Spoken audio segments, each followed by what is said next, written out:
Mantan pelatih fisik Arema kembali ke Malang.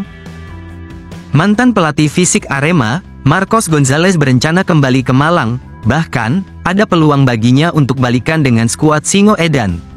Pelatih asal Argentina itu menjadi pelatih fisik Arema di era kepelatihan Mario Gomez, namun, kontraknya tak berlanjut saat Liga 1 2020 dihentikan karena pandemi COVID-19. Selepas dari Arema, Marcos sempat berkelana ke klub-klub Liga 1 lainnya, mulai dari Borneo FC Samarinda, Persiraja Banda Aceh, hingga Persita Tangerang. Saya sudah berkomunikasi dengan beberapa orang di Arema, saya akan ke Malang segera untuk berkomunikasi lebih lanjut, kata Marcos. Asisten pelatih Arema, Kuncoro mengatakan, pada masa pramusim seperti ini, Arema harus menggenjot fisik pemain. Terkait hal ini, pelatih asli Malang itu menyinggung menu latihan fisik yang pernah diberikan Marcos di Arema.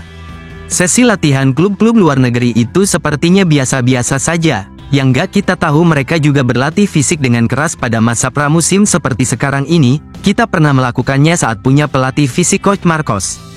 Hasil latihan fisik itu terlihat di pertandingan lewat pergerakan para pemain. Padahal Arema punya modal fisik bagus sejak dari pramusim, kata Kuncoro kepada We Aremania. Arema punya stadion alternatif sebagai kandang selain di Kota Blitar. Ternyata Arema punya stadion alternatif sebagai kandang di Liga 1 2024-2025 selain di Kota Blitar. Setidaknya ada 2 stadion yang dilirik Arema selain Stadion Supriyadi yang terhalang restu Wali Kota Blitar.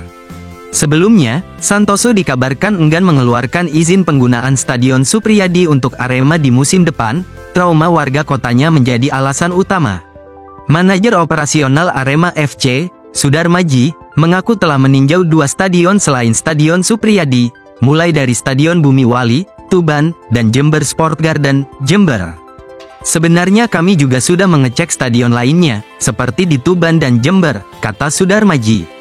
Sudar Maji mengatakan, Arema masih berupaya berkandang di Kota Blitar, sebab, Stadion Supriyadi dinilai sudah lolos asesmen Polda Jawa Timur, karena pernah dipakai untuk menggelar laga Liga 2. Dengan berbagai pertimbangan utamanya terkait asesmen dan faktor lainnya, Stadion Supriyadi yang sementara ini dapat segera digunakan. Terlebih di sana musim ini tidak dipakai tim Liga 2, imbu pria asal Banyuwangi itu. Kemampuan gelandang tim degradasi bikin kesengsem.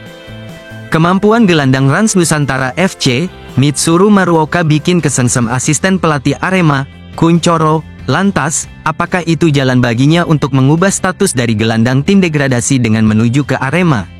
Maruoka tercatat tampil dalam 29 pertandingan meski gagal menyelamatkan Rans dari zona degradasi. Pemain asal Jepang itu membukukan 11 gol dan 3 assist, yang menjadikannya sebagai top skor Rans.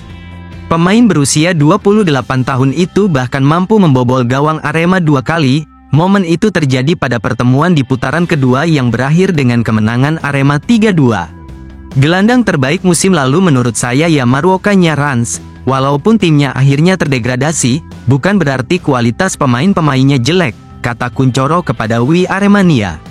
Kuncoro menilai kemampuan yang dimiliki Maruoka tergolong komplit sebagai gelandang, posisi gelandang bertahan, gelandang tengah, dan gelandang serang bisa ditempatinya. Dia pemain bagus, sayang dia di tim yang materi pemainnya menengah, bukan bintang-bintang seperti Persib Bandung misalnya. Mungkin kalau dia berada di tim besar akan terlihat sinarnya. Kalau dilihat cara bermainnya, Maruoka ini gelandang yang lengkap, imbuhnya.